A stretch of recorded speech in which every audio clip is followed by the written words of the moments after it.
सोनपुर नाम के एक गांव में मोहन अपनी माँ, छोटी बहन शीतल और पत्नी विशाखा के साथ रहता था। उसके पिता का देहांत होने से पहले वो उसकी छोटी बहन की शादी की सभी जिम्मेदारियां उस पर सौंप गए थे। मोहन एक किसान था, इसलिए अपनी बहन की शादी के पैसे जोड़ने के लिए वो बहुत मेहनत करता था। इस बार खेत में अच्छी खासी भिंडी की फसल उग जाएगी तो बाजार में उन्हें बेचकर अच्छे पैसे कमा लूंगा। इस बार मैं शीतल की शादी के लिए अच्छे खासे पैसे जोड़ लूंगा और अगले साल तक उसकी शादी करवा दूंगा। वो सब तो ठीक है, लेकिन जो पिछले साल आपने खेत के लिए सेठ जी से ब्याज पर पैसे उठाए थे, वो उन्हें वापस किए या नहीं? उनके ज्यादातर पैसे तो मैंने वापस कर दिए हैं। बाकी थोड़े बहुत बचे हुए पैसे मैं इस महीने लौटा दूंगा। उसके बाद जो भी पैसे बचेंगे उनको बैंक में शीतल की शादी के लिए जमा करवा दूंगा। हाँ। अच्छा ठीक है, पहले हम दोनों खेत में चलकर सारी भिंडियां तोड़ लेते हैं, नहीं तो फसल खराब हो जाएगी। दोनों पति पत्नी भिंडी की फसल तोड़ने के लिए खेत में जाते हैं। सारी फसल तोड़कर मोहन उन्हें लेकर बाजार में जाता है तो इतनी हरी हरी और ताजी भिंडियां देखकर सभी ग्राहक उसकी दुकान पर खींचे चले आते हैं। ये भिंडियां तो बहुत हरी भरी और बिल्कुल ताजी है भैया। है? मैंने आज तक यहाँ पर इस बाजार में इतनी ताजी भिंडियां नहीं देखी। आपने इन भिंडियों को गांव से मंगाया क्या? अब नहीं, इन्हें तो मैंने अपने खेत में उगाया है। मैं अपनी फसल को उगाने के लिए अच्छी खाद का इस्तेमाल करता हूँ, इसलिए फसल भी बहुत अच्छी उगती है। हाँ, ये जरूर है कि अच्छी खाद खरीदने के लिए पैसे थोड़े ज्यादा देने पड़ते हैं। ऐसे ही हरी भरी ताजी भिंडी को देखकर मोहन की भिंडी की दुकान के बाहर ग्राहकों की भीड़ लग जाती है और देखते ही देखते उसकी दुकान पर रखी सारी भिंडी हाथों हाथ बिक जाती है। अरे वाह, मेरी आज की कमाई तो बहुत ही अच्छी हुई है। अगर एक हफ्ते तक ऐसी ही कमाई होती रही तो मैं सेठ जी के बाकी के पैसे भी इसी हफ्ते चुका दूंगा। अगले एक हफ्ते में मोहन की कमाई बहुत ही अच्छी होती है। धीरे धीरे करके वो अपनी इस बार की भिंडी की सारी फसल को बेच देता है, जिससे उसके पास अच्छे खासे पैसे आ जाते हैं। इस बार तो बहुत ही अच्छा मुनाफा हुआ है। ये सेठ जी के पैसे उन्हें दे आता हूँ, बाकी बचे हुए पैसों को बैंक में जमा करवा दूंगा। मोहन सेठ जी के पैसे लेकर उनके पास जाता है तो सेठ जी उन पैसों को देखकर कहते हैं, अरे भाई मोहन, ये तो ठीक है, लेकिन तू मेरे बाकी के पैसे कब देगा रे? बाकी के पैसे? मैं कुछ समझा नहीं सेठ जी। इसमें भला ना समझने वाली कौन सी बात है रे? है? तूने मुझसे 1 साल पहले ब्याज पर पैसे लिए थे। मैंने तुझे वो चुकाने के लिए 6 महीने का समय दिया था, लेकिन तूने उस समय को खींच कर 1 साल कर दिया। अब जो तूने मुझे 6 महीने देरी से पैसे दिए हैं, उनका ब्याज तो मैं तुझसे लूंगा ही ना। सेठ जी, ऐसा मत कीजिए। आपको तो पता है कि मेरी माँ बीमार हो गई थी, इसलिए पैसे देने में इतना समय लग गया। अगर उस समय माँ बीमार ना हुई होती तो मैं तभी आपके पैसे चुका देता। देख मोहन, तेरे घर में क्या चल रहा है उससे मुझे कोई मतलब नहीं है, समझा? मुझे तो बस मेरे पैसे चाहिए। अगर मैं ऐसी ही कहानियां सुनकर हर किसी पर तरस खाने लगा तो मेरा तो नुकसान हो जाएगा ना। तेरा 6 महीने का ब्याज लगाकर अभी भी पूरे 50,000 रुपए बाकी हैं, समझा? अगर तूने कल तक वो पैसे नहीं चुकाए तो कल से तेरा खेत मेरा हो जाएगा। अब जा यहां से और कल तक मुझे मेरे पूरे पैसे चुका दे। मोहन सेठ जी के सामने खूब मिन्नतें करता है, लेकिन सेठ जी उसकी कोई भी बात नहीं सुनते। वो निराश परेशान होकर अपने घर आता है और अपने खेत को बचाने के लिए वो इस बार कमाए हुए अपने सभी पैसे सेठ जी को ब्याज के तौर पर दे देता है। मेरी इस बार की सारी मेहनत सेठ जी के पैसे चुकाने में ही चली गई। मुझे नहीं पता था कि सेठ जी मुझसे 6 महीने देरी से पैसे चुकाने पर इतना ब्याज लेंगे। अब जो हो गया सो हो गया। कम से कम हमारे पास इतने पैसे तो बचे हैं जिससे हम दोबारा से भिंडी की फसल उगा सके। इस बार फसल बेचकर जो पैसे आएंगे आप उन्हें बचा कर रखना, और बस एक बात याद रखना कि चाहे कुछ भी हो, दोबारा कभी कर्जा नहीं लेंगे। एक कर्जा चुकाने के लिए देखा ना हमारा कितना नुकसान हो गया। अब फिर से मुझे शीतल की शादी के लिए 1 साल और रुकना पड़ेगा। पता नहीं मेरी बहन के साथ ये क्या हो रहा है। भैया, आप मेरी शादी के लिए इतनी चिंता मत करो। आप हमेशा मेरी शादी की टेंशन लेते रहते हो। ऐसा ही रहा तो आप बीमार हो जाओगे, और सच बताऊं तो मैं शादी करना भी नहीं चाहती। मैं तो बस आप लोगों के साथ रहना चाहती हूँ। लेकिन ऐसा मुमकिन तो नहीं है ना शीतल। हर लड़की को एक ना एक दिन अपना मायका छोड़कर अपने ससुराल तो जाना ही पड़ता है। मोहन फिर से अपने खेत में भिंडी की फसल उगाता है। इस बार भी पिछली बार की तरह उसके खेत में बहुत ही अच्छी फसल उगती है। भगवान की दया से इस बार भी मेरे खेत में बहुत ही अच्छी भिंडी की फसल उगी है। अगले हफ्ते तक सारी भिंडी अच्छी तरह से पक जाएगी। उसके बाद मैं इन्हें तोड़कर अच्छे दाम पर बेचूंगा। इस साल तो मैं पक्का शीतल की शादी करवा ही दूंगा। ऐसे ही एक हफ्ता बीतता है। तभी भिंडी की फसल तोड़ने से एक रात पहले ही अचानक मौसम खराब हो जाता है और आधी रात को बहुत तेज बारिश शुरू हो जाती है, जिस वजह से मोहन की इतने दिनों की मेहनत मिट्टी में मिल जाती है। अगले दिन जब मोहन उठकर अपने खेत को देखता है तो अपने खेत की ऐसी हालत देखकर वो रोने लगता है। हे भगवान, ये तूने मुझ गरीब पर कैसा अत्याचार किया है। पिछली बार पैसे कमाए तो सारे सेठ जी ने ले लिए। इस बार पैसे कमाने वाला था तो तूने बरस कर मेरी सारी फसल खराब कर दी। शीतल की शादी करना तो दूर, अब तो घर में खाने के भी लाले हैं। मैं कैसे अपने परिवार का पेट भरूंगा और कहां से अगली फसल उगाने के लिए पैसे लाऊंगा।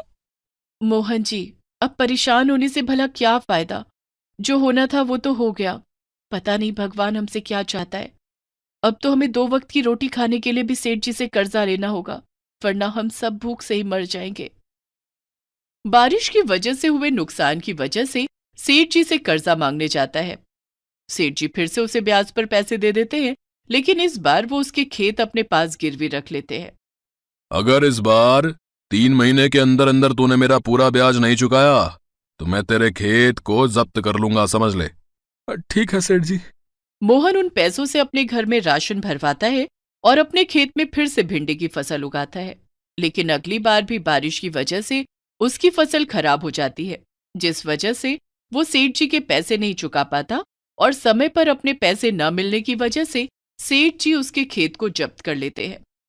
मोहन के हाथों से अब उसकी कमाई का एकमात्र साधन उसका खेत भी छिन जाता है, जिसकी वजह से वो बहुत ज्यादा परेशान हो जाता है और अपने पुराने खेत के पास बैठकर रोने लगता है।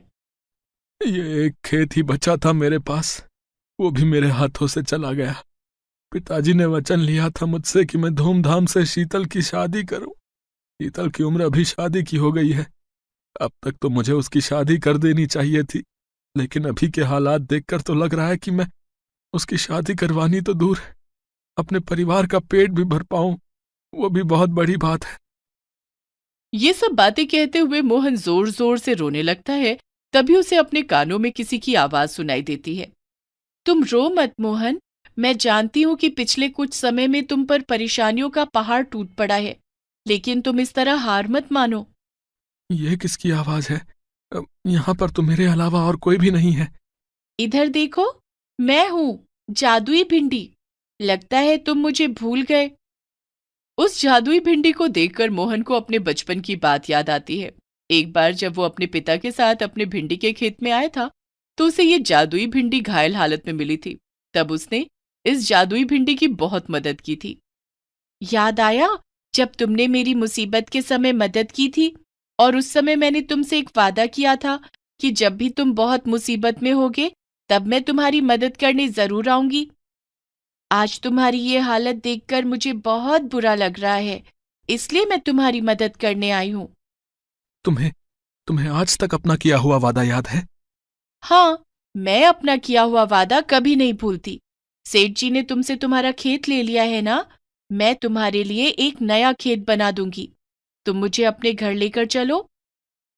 मोहन जादुई भिंडी को अपने घर लेकर आता है तो जादुई भिंडी उसके घर के सामने एक बहुत ही बड़ा भिंडी का खेत बना देती है।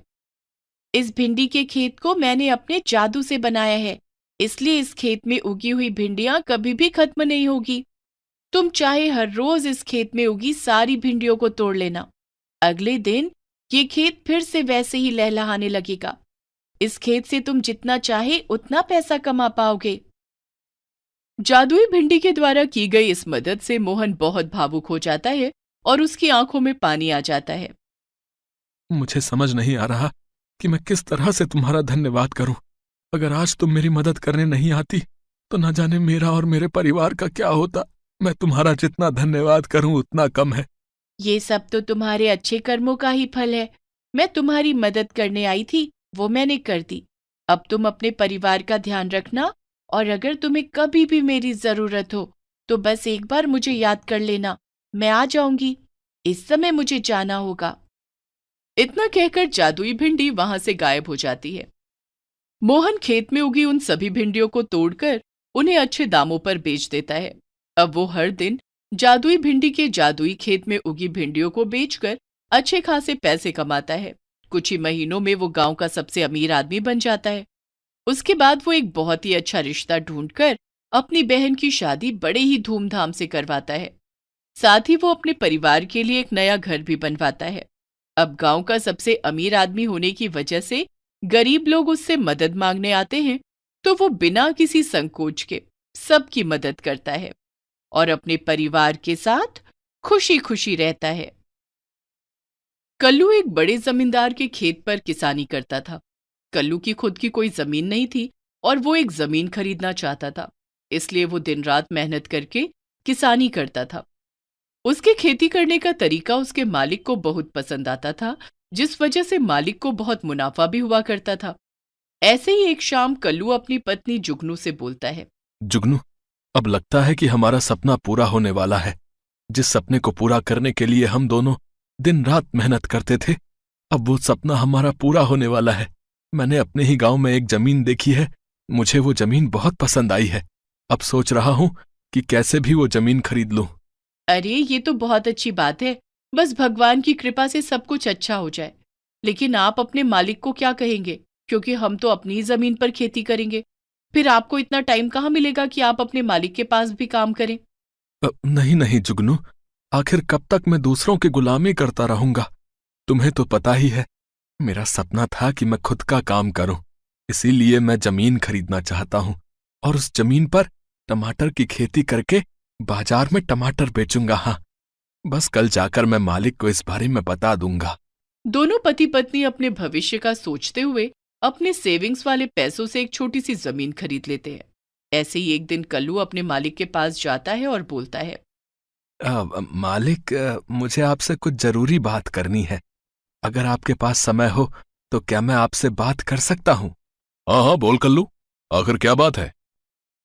मालिक, दरअसल बात यह है कि अब मैं काम पर नहीं आ पाऊंगा, क्योंकि मैंने अपने लिए एक जमीन खरीदी है और अब मैं अपनी ही जमीन पर खेती करूंगा। और जब मैं अपने ही काम में लग जाऊंगा तो मेरे पास इतना समय नहीं बचेगा कि मैं आपके पास भी काम कर पाऊं मालिक। ये सुनकर जमींदार को बहुत गुस्सा आता है और वो कल्लू को फटकारते हुए बोलने लगता है, अरे कल्लू, है तू तो बड़ा ही नमक हराम निकला रे। अरे भूल गया क्या वो दिन है जब तेरे पास फूटी कौड़ी नहीं थी? तब तो मेरे पास ही काम करता था और मेरे जरिए ही तेरे घर का खर्च चलता था, और अब तू मेरे ही पेट पर लात मार रहा है। नहीं नहीं मालिक, मैं कभी किसी के पेट पर लात नहीं मार सकता। बस मेरा हमेशा से एक ही सपना था कि मैं अपना जो है खुद का ही काम करूं। इसीलिए मैंने अपने लिए एक छोटी सी जमीन खरीदी है मालिक, और अब मैं उसी जमीन पर खेती करूंगा। आप बस अपने लिए कोई दूसरा किसान रख लीजिए। वाह, ये तो बहुत अच्छा किया तूने कल्लू। तेरे जैसे नमक हराम को काम पर रखने से अच्छा है कि मैं तुझे काम से ही निकाल दूं।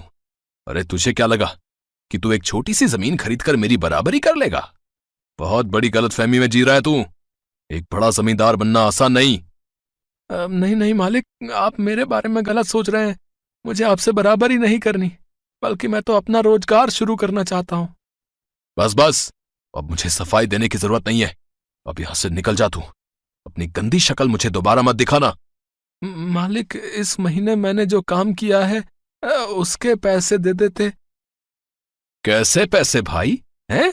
तूने मुझसे जो दगाबाजी की है उसकी भरपाई कौन करेगा? किससे पूछकर तूने जमीन खरीदी? अरे गरीब है, गरीब बनकर क्यों नहीं रहता? ज्यादा पर निकल आए ना तेरे। बहुत शौक है ना तुझे अमीर बनने का? तो मैं अब तुझे 1 रुपया नहीं दूंगा, और तुझे जो करना है तू कर ले। लेकिन मालिक, ये तो गलत है ना। मैं आपसे सिर्फ और सिर्फ अपनी मेहनत के पैसे मांग रहा हूं। कल्लू के लाख बोलने पर भी जमींदार कल्लू को उसकी मेहनत के पैसे देने से मना कर देता है। कल्लू बेचारा उदास होकर घर आ जाता है। तभी उसकी पत्नी कहती है, क्या बात है जी, उदास नजर आ रहे हो? सब ठीक तो है ना? आपके मालिक ने कुछ कहा क्या? जुगनू, मुझे पता नहीं था कि लोगों के मन में इतनी ईर्ष्या और जलन होती है। मैंने जमीन खरीदा है, ये बात सुनकर मालिक गुस्सा गए और उन्होंने गुस्से में मुझे मेरी तनख्वाह देने से मना कर दिया। कोई बात नहीं, 1 महीने की तनख्वाह रखने से हमने जो सोचा है उसमें कोई रुकावट नहीं आने वाली।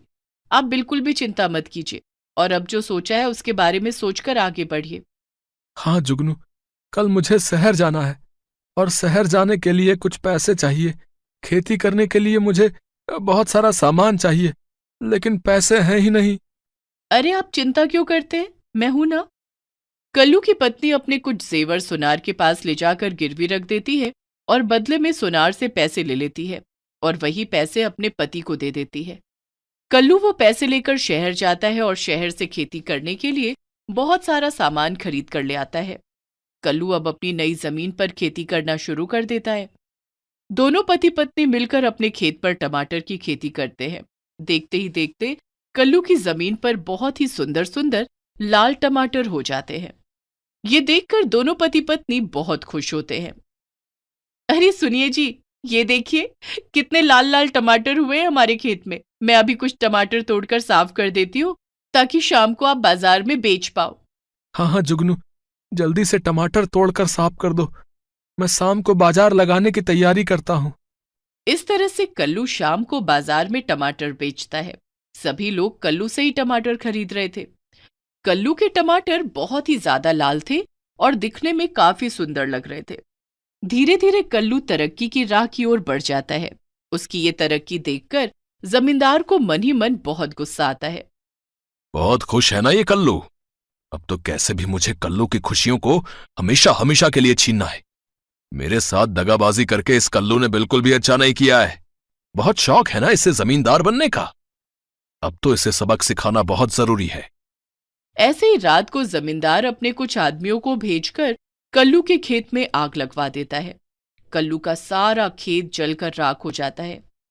जब कल्लू को इस बारे में पता लगता है तब उसका रो रो कर बुरा हाल हो जाता है और कल्लू को इस तरह से रोता परेशान देखकर जमींदार को बहुत खुशी मिल रही थी और जमींदार कल्लू के जले पर नमक छिड़कने के लिए उसके घर आता है और बोलता है। वैसे कल्लू, आज मुझे तुझ पर बहुत हंसी आ रही है। मैंने तुझे बताया था ना कि एक जमींदार बनना आसान नहीं है। तुझे क्या लगा था कि तू एक छोटी सी जमीन खरीदकर मेरी बराबरी कर लेगा? मालिक, अगर आप मेरे जख्मों पर मरहम नहीं लगा सकते तो आप कम से कम मेरे जले पर नमक तो मत डालो।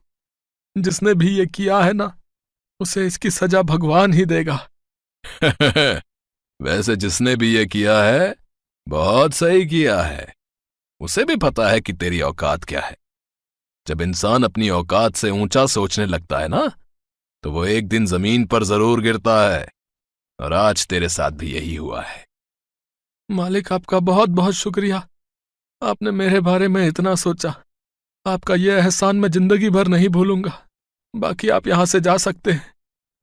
ऐसे ही कुछ दिन गुजर जाते हैं। कल्लू और जुगनू दोनों परेशान थे। उन्हें समझ में नहीं आ रहा था कि वो क्या करें। एक शाम कल्लू अपने खेत के आसपास यहां वहां घूम रहा था। तभी वहां एक बूढ़ी औरत आती है और वो बूढ़ी औरत कल्लू से कहती है, बेटा कल्लू, परेशान मत हो। मैं जानती हूं कि तू अभी बहुत परेशान है। तेरे जीवन में बहुत उथल पुथल चल रही है, लेकिन अब तुझे बिल्कुल परेशान होने की जरूरत नहीं है। ये ले, ये कुछ टमाटर के बीज हैं। इन बीज को अपने खेत में ले जाकर बो देना और फिर देखना माता रानी का चमत्कार। अब लेकिन अम्मा, आप कौन हैं और आपको कैसे पता कि मेरे साथ क्या हो रहा है? बेटा, तुम ये समझो कि मैं तुम्हारी माँ हूं और एक माँ को अपने बच्चों की तकलीफ जानने के लिए उनसे उनकी तकलीफ पूछना नहीं पड़ता। मैं अच्छे से जानती हूं कि तुम्हारे जीवन में क्या चल रहा है, तुम कितना संघर्ष कर रहे हो। हाँ माँ, ये तो आपने बिल्कुल सही कहा। लेकिन ये टमाटर का बीज। बेटा, मैंने जैसा कहा है तुम वैसा करो। बेचारा कल्लू कुछ बोल पाता कि तभी वो बूढ़ी औरत अचानक से गायब हो जाती है। ये देखकर कल्लू समझ जाता है कि जरूर ये कोई कुदरत का ही करिश्मा है।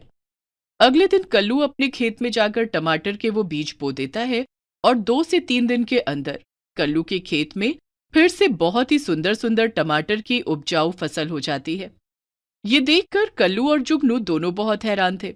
वो दोनों खेत में जाकर सभी टमाटर को बड़े ध्यान से देख रहे थे कि तभी उनमें से एक टमाटर कल्लू से बोलता है। तो कल्लू जी बताइए, हम आपकी कौन सी इच्छा पूरी कर सकते हैं?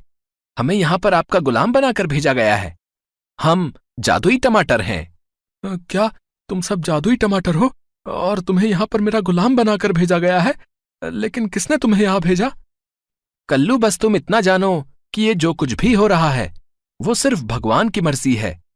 अब तुम मुझे ये बताओ कि मैं तुम्हारी कौन सी इच्छा पूरी कर सकता हूँ?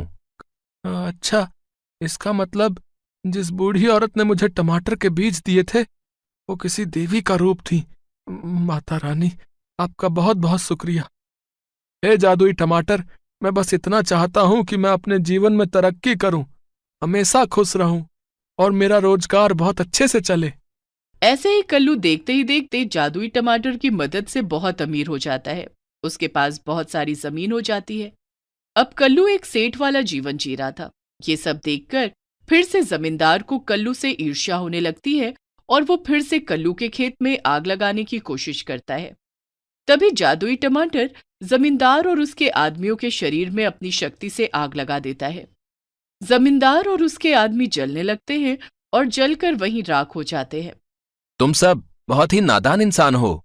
हमेशा अच्छाई बुराई से बड़ी होती है, लेकिन फिर भी इंसान बुराई की राह पर ही चलता है। आज तुम्हें तुम्हारे कर्मों की सजा मिली है, ताकि आगे से कोई भी इंसान कभी किसी इंसान के लिए गलत करने का ना सोचे।